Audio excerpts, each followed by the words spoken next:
Leaders are also people who get results through collaboration, sometimes even turning conflicts into solutions. That's one of the goals of a program started 10 years ago at UMass Boston.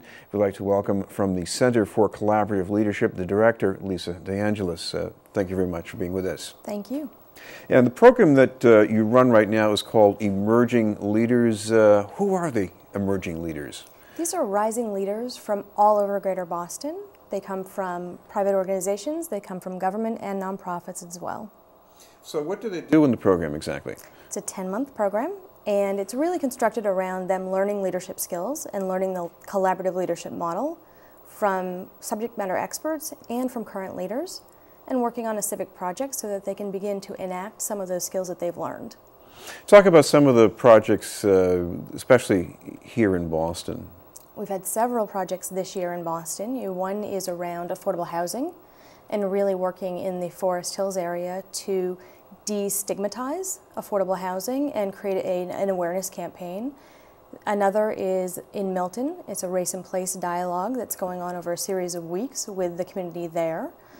We have a third that's happening in the Fairmont corridor right now that is looking at the access to transit and the impact that that will have on the community.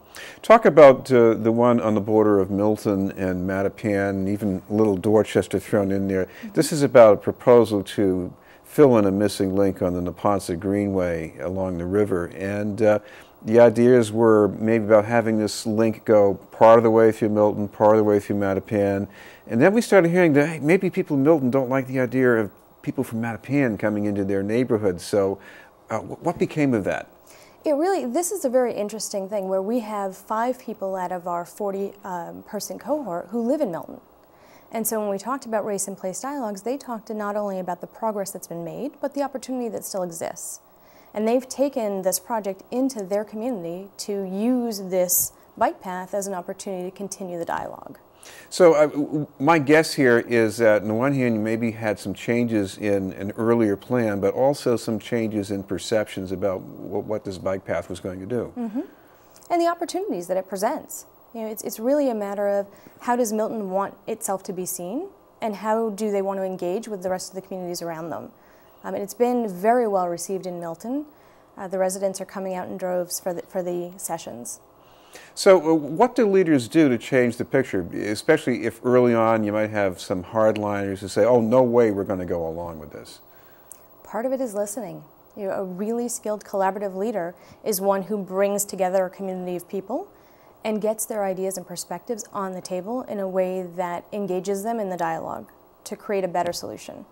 In Forest Hills, affordable housing, in Jamaica Plain, there have been debates about affordable housing over and over again. Sometimes it gets built and sometimes not. But what about this case?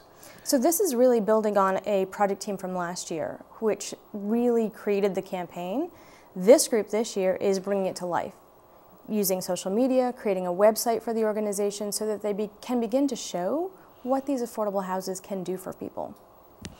What about the things that people learn in this program, aside from the real-life situations where they put their skills into practice? What's going on to help them?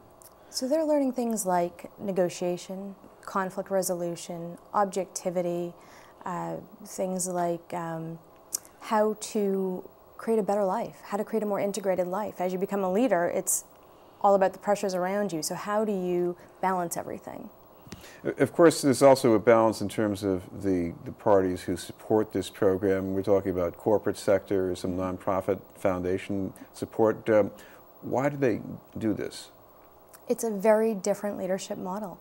And what they're trying to do is bring all of the constituents that reflect the demographics of Boston into the boardrooms, into the C-suites of organizations. And the only way to do that is to develop the skill sets and have people become comfortable building bridges across those 3.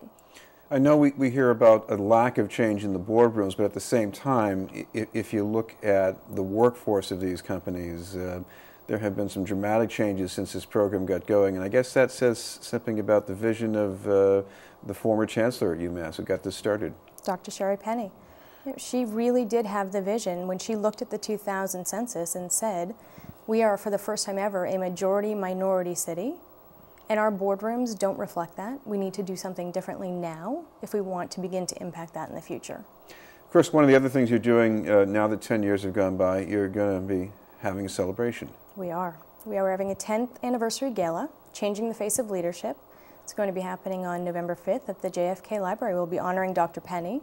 We'll be honoring Marsh Carter, who's the former CEO of State Street and now the chair of the New York Stock Exchange, who helped get this launched, and to George Russell, who's the EVP of Corporate Citizenship at State Street and who also helped provide grant money and support along the way. By the way, any other illustrious names we should mention who've been through this program and maybe have since gone on to make a difference? We have so many folks across the city who have taken steps to get involved. We have Nate Pusey at City, who is really getting involved in different charities and boards. We have Eduardo Tabon at Sovereign Bank, who is doing a great deal of community work around the city. So there are quite a few. We have Jody Wallen, who was our former chair of the Alumni Board, who has worked in several nonprofit organizations across the city. And I recognize one neighborhood leader from Dorchester, Phil Carver, from Pope's Hill. Absolutely. So if people want to get more information either about the event or the program, what would be the best way to do that? Our website is fully stocked with lots of information. It is www.leaders.umb.edu. Right. Thank you very much for being with us. Thank you. Lisa DeAngelis from the Center for Collaborative Leadership at UMass Boston. Up ahead, the art segment with Chris Harding.